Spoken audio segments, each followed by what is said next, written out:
नमस्कार विद्यार्थी मित्रांनो, स्वागत आहे तुमचं चालू घडामोडीवाला या युट्यूब चॅनल मध्ये. मित्रांनो, पोलीस भरती, स्टाफ सिलेक्शन कमिशन, सरळ सेवा, एमपीएससी, यूपीएससी, टीसीएसआय, बीपीएस मार्फत घेतल्या जाणाऱ्या परीक्षा, banking, group C, group D किंवा इतर कुठल्याही प्रकारच्या स्पर्धा परीक्षांसाठी उपयुक्त असणाऱ्या चालू घडामोडी तुम्हाला मिळणार आहे पीडीएफ स्वरूपात, अगदी मोफत आणि क्विज स्वरूपात सुद्धा.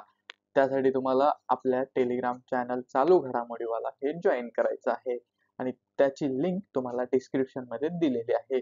सोबतच तुम्ही आपल्या इंस्टाग्राम अकाउंटलाही फॉलो करू शकता, त्याची लिंक डिस्क्रिप्शन मध्ये दिलेली आहे. आणि आपल्या युट्यूब चॅनलवर आपण दररोज सकाळी 6 वाजता चालू घडामोडीचे व्हिडिओ घेत असतो.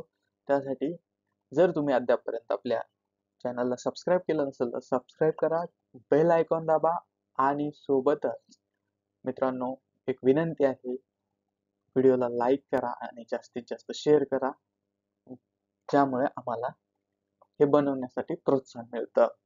अधिक वेळ न दवडता सुरुवात करूया आजच्या व्हिडिओला. आजच्या पोस्टर मध्ये तुम्हाला दिसतंय बांबू. तर आज आहे जागतिक बांबू दिवस. ठीक आहे, 18 सप्टेंबर. आणि 18 सप्टेंबरला आंतरराष्ट्रीय समान वेतन दिन सुद्धा आहे. तर दिन विशेष लक्षात ठेवायचे. मित्रांनो, काल आपण व्हिडिओ मोठा होत होता म्हणून एक पॉइंट त्यामध्ये स्किप केला होता, तो म्हणजे मराठवाडा मुक्ती संग्राम. तर मराठवाडा मुक्ती संग्राम दिन कालच 17 सप्टेंबरला झाला. त्याच्याबद्दल एक धावती नजर त्याच्यावर टाकूया. बघा, 15 ऑगस्ट 1947 ला भारत स्वतंत्र झाला. 47 ला भारतामध्ये 565 संस्थान होते. त्यापैकी 562 संस्थान भारतात विलीन झाले एक देश म्हणून.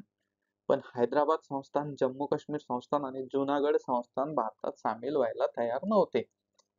मग 1947-48 ला हैदराबाद संस्थानात है ना, हे म्हणजे महाराष्ट्र आणि आजचा हैदराबाद, तेलंगणा, कर्नाटकचा काही भाग असं मिळून एक हैदराबाद संस्थान होतं, जिथं निजामाची राजवट होती. तर या निजामाविरुद्ध एक आंदोलन सुरू झालं, ज्याचं नाव होतं हैदराबाद मुक्ती संग्राम.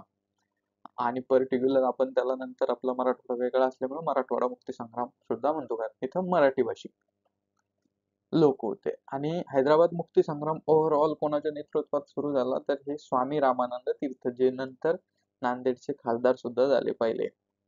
ठीक आहे. तर मराठवाडा, तेलंगणा आणि कर्नाटकात भूमिगत कार्यकर्त्यांनी मोठा संघर्ष केला, जसं की मी मगाशी सांगितलं. आता सरदार वल्लभभाई पटेल होते त्यावेळेसचे गृहमंत्री. त्यांनी 565 पैकी 563 संस्थान मिळवले. तीनही त्यांना मिळवायचेच होते भारतात, पण ते काही ऐकायला तयार नव्हते. मग शेवटी त्यांना समजावून सगळे प्रकार झाले, सामदाम दंडाभेद, शेवटी पोलीस ऍक्शन घ्यायचं वल्लभभाई पटेलांनी ठरवलं आणि ऑपरेशन पोलो त्यांनी सुरू केलं, जे भारतीय सैन्यानं राबवलं. 13 सप्टेंबर 1948 ला भारतीय सैन्य निजामाच्या राज्यात तत्कालीन हैदराबाद संस्थानात घुसल्या. ऑपरेशन पोलोला सुरुवात झाली. त्याच्यात जे मुक्ती संग्रामातले कार्यकर्ते होते त्यांनी सुद्धा भारतीय सैन्याला साथ दिली आणि अवघ्या 5च दिवसात निजामानं घुटणे टेकले 17 सप्टेंबर 1948 ला, आणि हैदराबाद संस्थान भारतात विलीन झालं. ठीक आहे. मग त्याच दिवशी आता अधिकृत मराठवाडा हा सुद्धा भारताचा अधिकृत भाग बनला. 1956 पर्यंत तो हैदराबाद राज्यातच होता. ठीक आहे. पण 1 नोव्हेंबर 1956 ला भाषावार प्रांताच्या पुनर्रचनेनंतर मराठवाडा महाराष्ट्रात सामील झाला. ठीक आहे. आणि मग पुढे 1 मे 1960 ला जेव्हा महाराष्ट्र राज्याची निर्मिती झाली, तेव्हा तो महाराष्ट्रासोबतच आला. तर हे होतं हैदराबाद मुक्ती संग्राम. चला आजच्या प्रश्नोत्तराला सुरुवात करूया. बघा, आचार्य देवव्रत यांनी कोणत्या राज्याचे 22वे राज्यपाल म्हणून शपथ घेतली? तर याचं उत्तर आहे ऑप्शन ए, महाराष्ट्र. आपल्या महाराष्ट्राचे आता हे 22वे राज्यपाल आहे. बघा, आचार्य देवव्रत राज्यपाल असं यांचं नाव आहे. हे महाराष्ट्राचा, यांच्याकडे अतिरिक्त चार्ज आहे, अतिरिक्त कार्यभार आहे. ते मूळचे गुजरात या राज्याचे राज्यपाल आहे. ठीक आहे. जोपर्यंत आपल्याला नवीन राज्यपालाची नियुक्ती होत नाही तोपर्यंत हे कारभार पाहतील. त्यांनी 22वे राज्यपाल म्हणून शपथ घेतली. शपथविधी सोहळा राजभवन मुंबई या ठिकाणी दरबार हॉलमध्ये पार पडला. आता हा मुद्दा एक महत्वाचा आहे. मुंबई उच्च न्यायालयाचे मुख्य न्यायमूर्ती चंद्रशेखर यांनी त्यांना शपथ दिली आणि त्यांनी संस्कृत भाषेमध्ये शपथ घेतली. आता या ठिकाणी प्रश्न कसे बनतात मित्रांनो, की कोणत्याही राज्याच्या राज्यपालांना शपथ कोण देतो?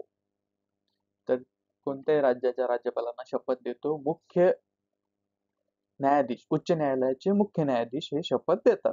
ठीक आहे, हा प्रश्न ध्यानात ठेवायचा. पर्टिक्युलर जर प्रश्न विचारला की आचार्य देवव्रत, महाराष्ट्राचे राज्यपाल आचार्य देवव्रत यांना कोणी शपथ दिली, तर मुंबई उच्च न्यायालयाचे मुख्य न्यायाधीश चंद्रशेखर यांनी. ठीक आहे, तर या ठिकाणी असे प्रश्न विचारले जातात, हे लक्षात ठेवायचं. चला यांच्याबद्दलची थोडक्यात माहिती जाणून घेऊया. 2015 ते 19 असे 4 वर्ष हे हिमाचल प्रदेश या राज्याचे राज्यपाल होते. तर 19 पासून ते गुजरात राज्याचे राज्यपाल आहेत आणि त्यांचा जन्म 18 जानेवारी 1959 रोजी सामलकवा हरियाणा राज्यातला झालेला आहे. तर ते हरियाणाचे आहेत मूळचे. चला दुसरा प्रश्न बघूया. महिला हॉकी आशिया कप 2025 चा विजेता संघ कोणता ठरला? आणि हा विजेता संघ आहे चीन. बघा, महिला हॉकी आशिया कप 2025 विजेता संघ चीन, उपविजेता भारत, म्हणजे भारताला हरवलं. कसं हरवलं? 4-1 ना, म्हणजे 5 पैकी 4 मॅच जिंकल्या कोणी? चीननं, आणि 1 मॅच जिंकली भारतानं. स्पर्धेचं ठिकाण म्हणजे कुठं झाली स्पर्धा? हांगझोऊ या शहरात, चीन या देशात. स्पर्धेचं महत्व कशामुळे आहे? या विजयामुळे, म्हणजे या ठिकाणी जिंकल्यामुळे चीन 2026च्या महिला हॉकी विश्वचषकासाठी थेट पात्र ठरलेला आहे. आयोजन याचं झालेलं होतं हांगझोऊ, चीन, जे आपण बघितलं. कोणत्या कालावधीत? 5 ते 14 सप्टेंबर 2025, म्हणजे याच महिन्यातला आहे. संघ 8 संघांनी याच्यात भाग घेतला आणि 28 सामने खेळले. विजेतेपद चीननं तिसऱ्यांदा विजेतेपद मिळवलं. भारत उपविजेता ठरला आणि तिसऱ्या स्थानावर ठरला जापान नावाचा जापान देशाचा संघ. सर्वाधिक गोल केले झोऊ मेरॉंग यांनी, 11 गोल. चीनच्या त्या आहेत खेळाडू. तर सर्वोत्कृष्ट खेळाडू ठरल्या उदिता दुहान भारताच्या, आणि सर्वोत्कृष्ट युवा खेळाडू ठरल्या लू यॅक्सी चीनच्या. ठीक आहे, तिसरा प्रश्न बघूया. नमो लक्ष्मी योजना कोणत्या राज्य सरकारने सुरू केली आहे? आणि याचं उत्तर आहे ऑप्शन बी, गुजरात. ठीक आहे, तर असे प्रश्न सुद्धा खूप विचारले जातात की अमुक योजना कोणत्या राज्य सरकारने सुरू केली आणि त्याचा उद्देश काय आहे. बघा, नमलक्ष्मी योजना सुरुवात केली गुजरात सरकारने. मुख्य उद्देश काय आहे याचा? की मुलींच्या शिक्षणाला प्रोत्साहन देणे, त्यांना उच्च शिक्षण पूर्ण करण्यासाठी आर्थिक मदत करणे आणि शिक्षणातील गळती कमी करणे. ठीक आहे, गुजरातमधील इयत्ता 9वी ते 12वी शिकणाऱ्या विद्यार्थिनींना आर्थिक मदत करण्यासाठी ही योजना सुरू करण्यात आलेली आहे. आता प्रश्न कसे विचारले जातात बघा, की गुजरात सरकारने सुरू केलेली नमो लक्ष्मी योजनेचा उद्देश काय आहे, किंवा गुजरात सरकारने सुरू केलेल्या नमो लक्ष्मी योजनेच्या लाभार्थी कोणत्या इयत्तेतील विद्यार्थिनी आहेत. ठीक आहे, किंवा विद्यार्थ्यांसाठी आहे का विद्यार्थिनीसाठी आहे. तर या चॅट मधून तुमचे सगळे प्रश्न सॉल्व्ह होऊन जातात. ठीक आहे, चला पुढे बघा. महाराष्ट्रातील पहिले ॲग्रो लॉजिस्टिक हब कुठे सुरू होणार आहे? तर हे होणार आहे ऑप्शन सी, छत्रपती संभाजीनगर. मित्रांनो, हे महाराष्ट्रातील पहिले, देशातील पहिले, जगातील पहिले, हे खूप महत्वाच्या गोष्टी आहेत. त्याच्यामुळे हे प्रश्न खूप महत्वाचे असतात, कारण असे विचारले जातात. तर हे छत्रपती संभाजीनगर मध्ये सुरू होणार आहे महाराष्ट्रातील पहिले कृषी लॉजिस्टिक केंद्र. याचा उद्देश काय? याचा उद्देश पण विचारला जातो. शेतकऱ्यांना उत्पादनांची साठवणूक, प्रक्रिया, वाहतूक आणि विक्री सुलभ करणे हा याचा उद्देश आहे, मुख्य उद्देश. कृषी मालाच्या मूल्य साखळीचा विकास करणे, थेट बाजारपेठेशी संपर्क साधण्याची सुविधा निर्माण करणे. ठीक आहे, तर हे लक्षात ठेवायचं. चला पुढे बघा, 5वा प्रश्न आहे. हा सुद्धा खूप महत्वाचा प्रश्न आहे. 99वे अखिल भारतीय मराठी साहित्य संमेलन 2025 कोणत्या शहरात आयोजित करण्यात येत आहे? आणि याचं उत्तर आहे ऑप्शन सी, सातारा. बघा, 99वे अखिल भारतीय मराठी साहित्य संमेलन ठिकाण आहे सातारा, छत्रपती शाहू स्टेडियम. संमेलनाचे अध्यक्ष आहे विश्वास पाटील. यांच्याबद्दल आपण कालच्या व्हिडिओमध्ये, परवाच्या व्हिडिओमध्ये सविस्तर घेतलेला आहे. स्वागताध्यक्ष आहेत शिवेंद्रसिंह राजे भोसले, जे महाराष्ट्र शासनामध्ये मंत्री आहे. बोधचिन्ह आहे श्री द फडणवीस. किती वर्षांनी साताऱ्यात होते? 32 वर्षांनी.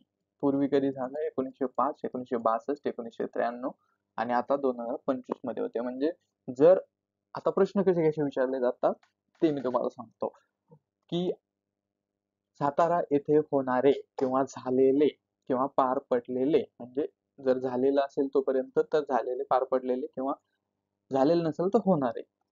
अखिल भारतीय मराठी साहित्य संमेलन कितवे आहे? तर 99वे. 99वे अखिल भारतीय मराठी साहित्य संमेलन कुठे पार पडले? तर सातारा किंवा छत्रपती शाहू स्टेडियम सातारा. पर्टिक्युलर विचारणार नाही, पण तरी सुद्धा लक्षात ठेवा, एखाद्या वेळेस विचारलं जाऊ शकतं. 99व्या अखिल भारतीय मराठी साहित्य संमेलनाच्या अध्यक्ष कोण होते? विश्वास पाटील. स्वागताध्यक्ष कोण होते? म्हणजे पर्टिक्युलर प्रश्न आहे. 99व्या अखिल भारतीय मराठी साहित्य संमेलनाचे स्वागताध्यक्ष कोण होते? शिवेंद्रसिंह राजे भोसले.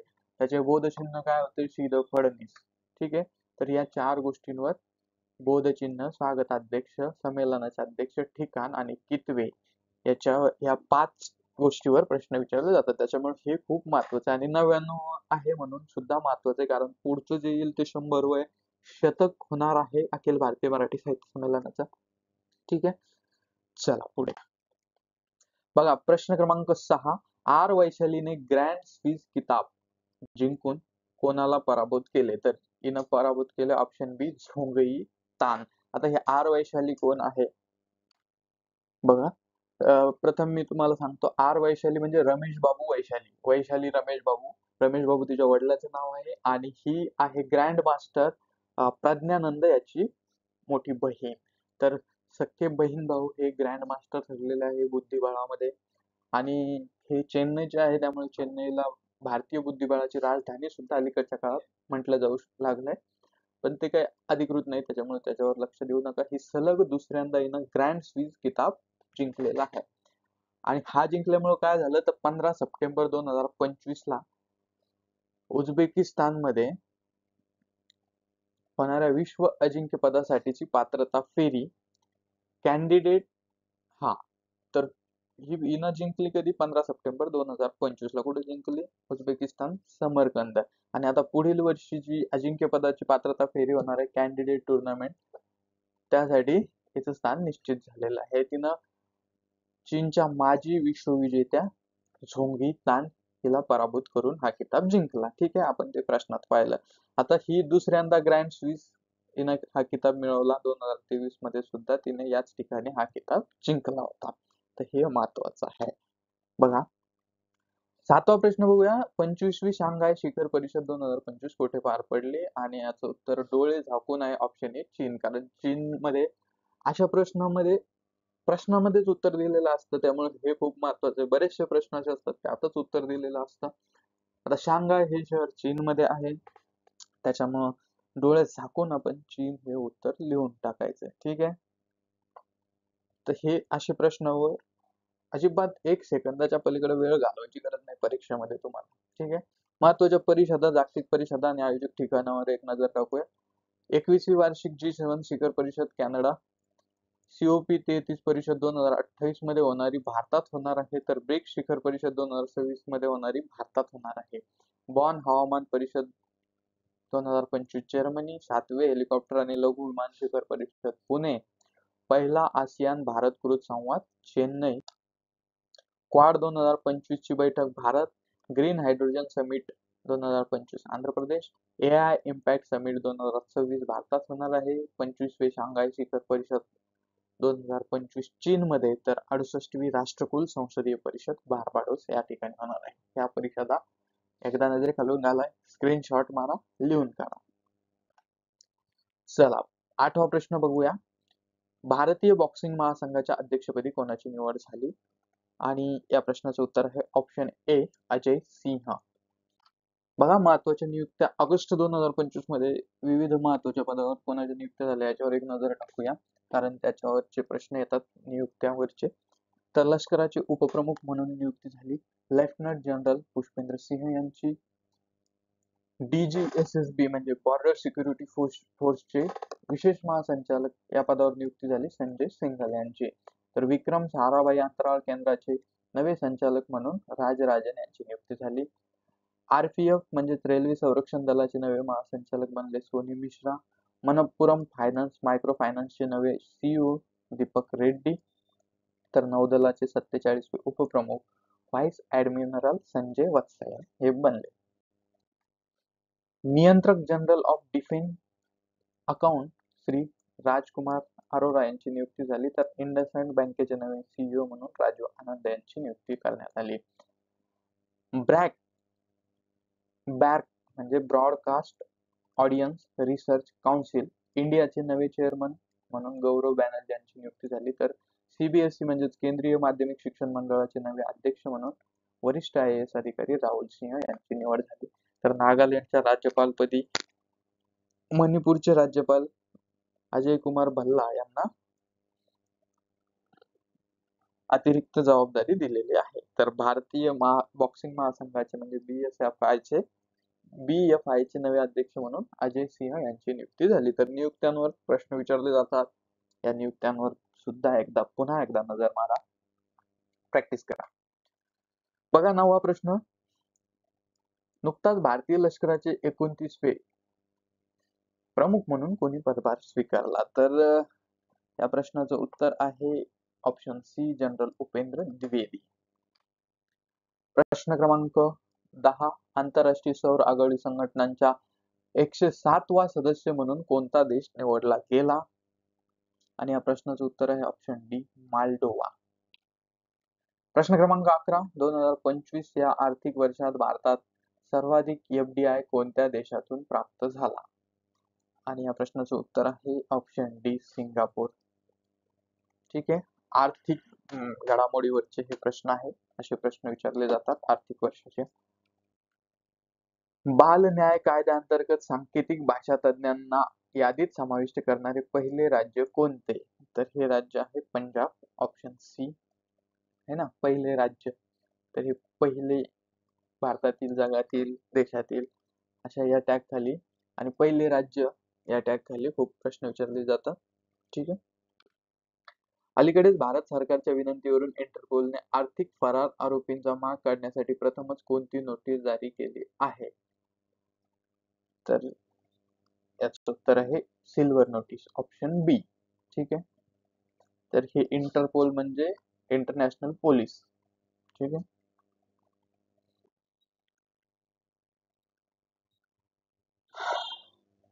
ठीक आहे. पुढचा प्रश्न क्रमांक 15.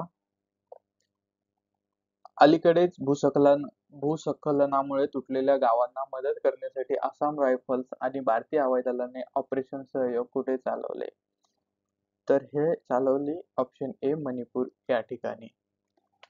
तर मित्रांनो, नेहमीप्रमाणे आजचा व्हिडिओ सुद्धा खूप मोठा झालाय, पण हरकत नाही, खूप महत्त्वाची माहिती या ठिकाणी आहे. आणि पुन्हा एकदा विनंती की जर तुम्ही सबस्क्राईब केलं नसेल तर सबस्क्राईब करा, आपल्या जास्तीत जास्त मित्रांना सांगा आणि आपली सरकारी नोकरी पक्की करण्यासाठी करंट अफेअर्सचे एकही मार्क न जाऊ देण्यासाठी चालू घडामोडीवालाच्या YouTube, टेलिग्राम आणि इंस्टाग्राम सोबत जोडले जा.